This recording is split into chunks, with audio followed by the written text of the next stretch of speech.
Varrao lest, Varrao destruktor, on parasiitne lest, kes nakatab mesilasi ja hauet, põhjustades varroosi ehk varroosist. Varrao lestast on saanud tänapäeval kõige ohtlikum meemesilaste haiguse tekitaja. Lisaks on see põhjustanud suurt majanduslikku kahju. Varroatoos ehk varroos on eriti ohtlik haigus seetõttu, et Varrao lest levitab omakorda erinevaid viiruseid. Näiteks ägeda paralüüsi viirus põhjustab nakkuse korral mesilase motoorikahäireid. Mesilane ei suuda lennata, vaid ronib ringi tiibasid väristades. Teine peamine varroosiga leviv viirus on deformeerunud tiibade viirus. Nagu nimigi ütleb, põhjustab see mesilaste tiibade deformeerumist. Seetõttu pole mesilastel lennuvõimet ja neil on lühem eluiga. Nakatunud võivad olla ka visuaalselt terved mesilased. Tugevalt nakatunud mesilaspered hukkuvad juba sügisel, osad talve jooksul. Sellepärast on äärmiselt oluline, et mesinik oleks hoolas jälgima Varrao lesta taset mesilasperes ja võtma kohe midagi ette, märgates lesta arvukuse tõusu. Kindlasti peab peale meevõttu alustama kohe Varrao lesta tõrjega, hiljaks jäänud tõrje päädib tihti mesilaspere hukkumisega. Varrao lesta tõrjumiseks on erinevaid meetodeid. Tähtis on see, et tõrjet tehakse õigel ajal ja õigete vahenditega. Täpsus on oluline.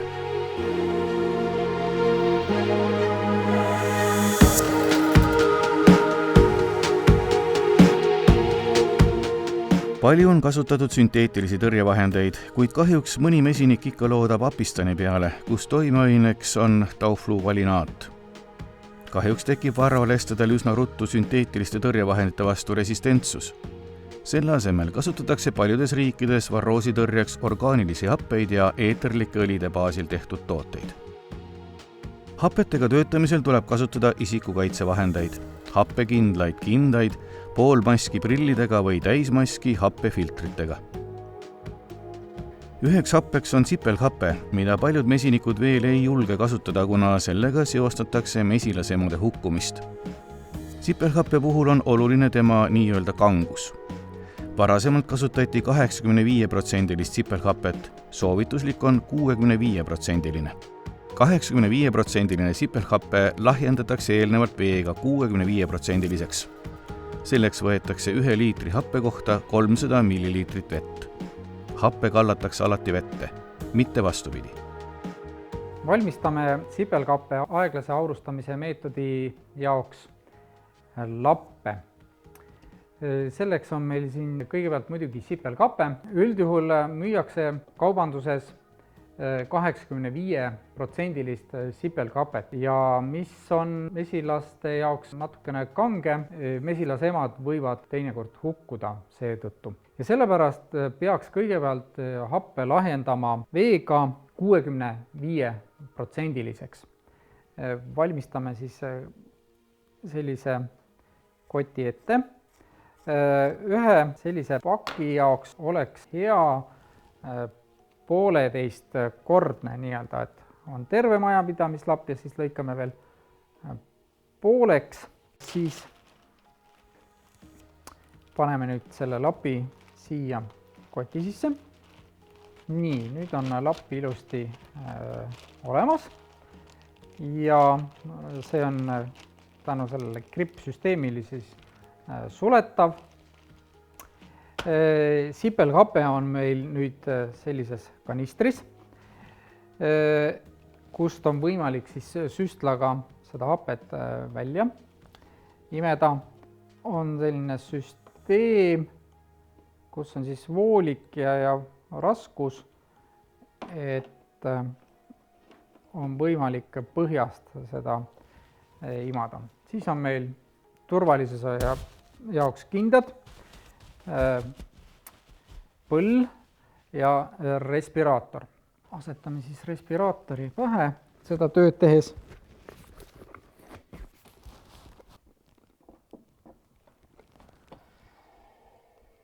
Majapidamislapp, mida kasutatakse, on mõõtmetelt 15 × 15 cm. Ühe lapi kohta kulub hapet 120 kuni 130 milliliitrit.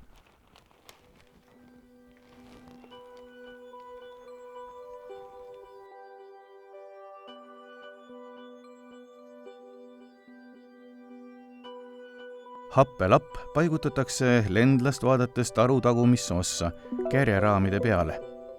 Kuna happeaurud on õhust raskemad, vajuvad aurud allapoole ja lendlast välja. Tänu sellele puutuvad kõik mesilased aurudega kokku ja nii ka mesilaste seljas olevad lestad.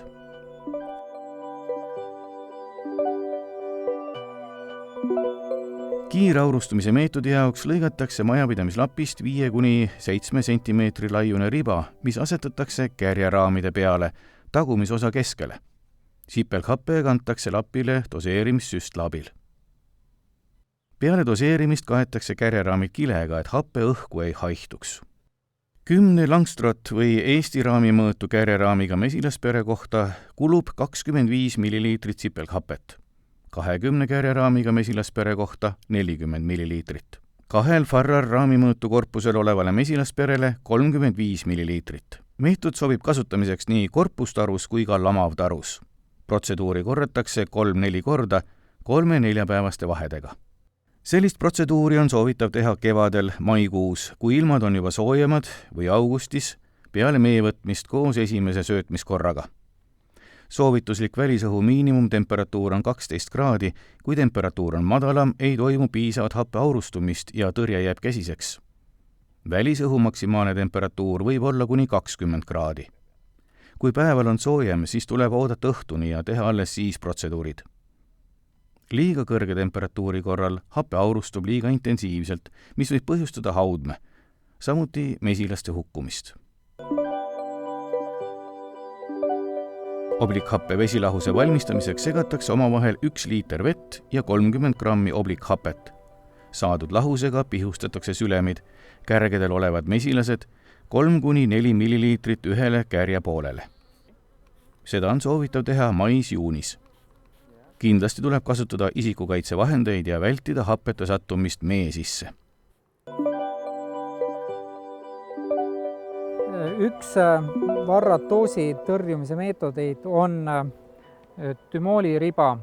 Tümooliriba kasutatakse peale meevõttu ja esimese söötmise ajal. Asetatakse siia peale söödanõu. Söödanõu alla peaks jääma vähemalt 6 mm aurustumise ruumi ja siis, kui mesilased töötavad sööta ümber, tõuseb tarusisene temperatuur ja tänu sellele ka tümool hästi aurustub ja tänu sellele ka lestad kukuvad. Selle meetodi jaoks on palju erinevaid seadmeid. Töö põhimõte on kõigil sarnane. Kuumale küttekehale lisatakse pulbrilist oblikhapet, tänu kuumusele oblikhappe aurustub, mis suunatakse mesilastega täidetud tarru. Oblikhappe aurude sissehingamine on väga ohtlik. Selleks peab kogu protsessi ajal kasutama respiraatorit, millel on happekindel filter. Kuna aur võib kanduda tuulega kaugemale, siis ilma kaitsevahenditeta inimesi ei tohiks läheduses olla.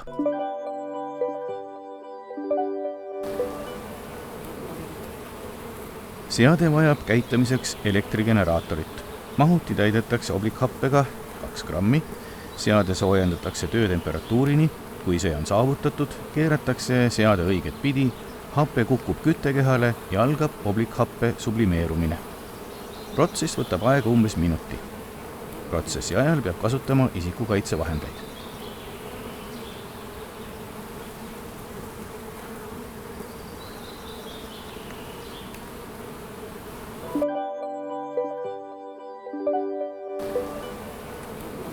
Seadme käivitamiseks vajame elektrigeneraatorit. Seade peab töötemperatuuri saavutamiseks eelnevalt soojenema.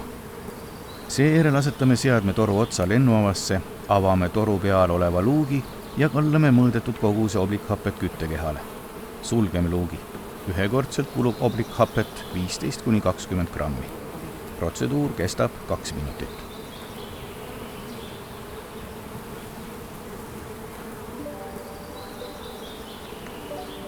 Varroks seadme käitamiseks piisab autoakust. Veel jahedale küttekehale asetatakse 1–2 grammi oblikhapet, seade lükatakse taru lennuavast sisse nii, et küttekeha osa oleks umbes taru keskel, seejärel ühendatakse seade akuga ja lastakse seadmel kuumeneda 2 minutit. Seejärel ühendatakse juhtmed akuküljest lahti ja oodatakse veel minutike. Pärast panni tarust väljavõtmist tuleb see vees jahutada.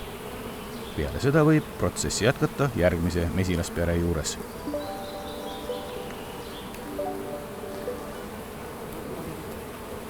Sügisel pärast haudmetegevuse lõppu on võimalik teha viimane varraolesta tõrje oblikhappesuhkru lahusega.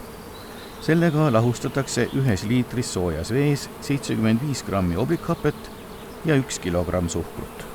Saadud lahus tilgutatakse mesilaste poolt täidetud kärjetänava kohta 4–5 milliliitrit.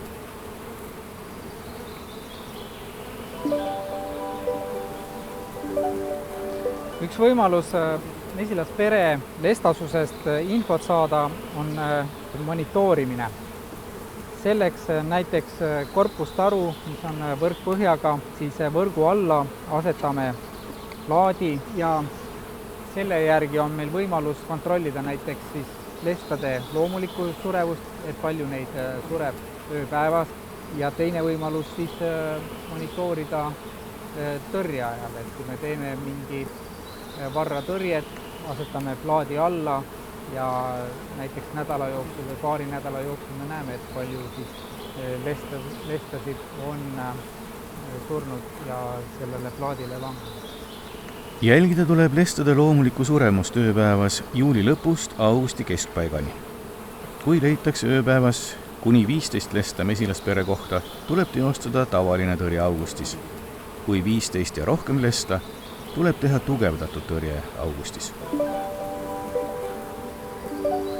Soovitav on mesilasperes kasutada lesekasvatusraami. Siis on meil võimalik lõigata lesehauet ära, kuna teadupärast väga palju varroalesta on ka lesehaudmes ja sel viisil saame nii-öelda lesta tarust eemaldada. Nii-öelda bioloogiline meetod. Mesilaste pesemiseks võetakse 300 mesilast. See on umbes 150 milliliitrit ja kasutatakse spetsiaalset topsi. Mesilastele kallatakse peale 70% alkoholi. Loksutatakse minuti vältel, lestad eralduvad mesilastelt, mesilased hukkuvad.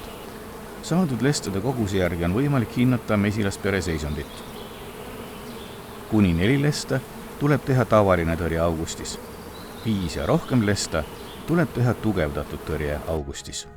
Kuna mesilasperede talvise hukkumise peamine põhjustaja on varroalest, siis on äärmiselt tähtis, et mesinikud ei alahindaks varroalesta poolt tekitatavat kahju. Kui mesinik arvab, et tema mesilasperedes pole lesta, siis see on petlik. Varroalest on peamiselt haudmees ning mesilastel kõhuloogete vahel. Kui lesta on juba mesilaste seljas näha, siis võib see olla hilja mesilaspere jaoks. Ükski tõrje enam ei pruugi aidata ning mesilaspere hukkub. Kui mesinik kasutab kogu aeg ühte tõrjevahendit, ühte meetodit, siis võib tekkida varroalestal resistentsus laine vastu ning see tõrje ei mõju, lestad ei sure. Seega mesinik peab olema kogu aeg hoolas lesta jälgimisel ja tõrjumisel.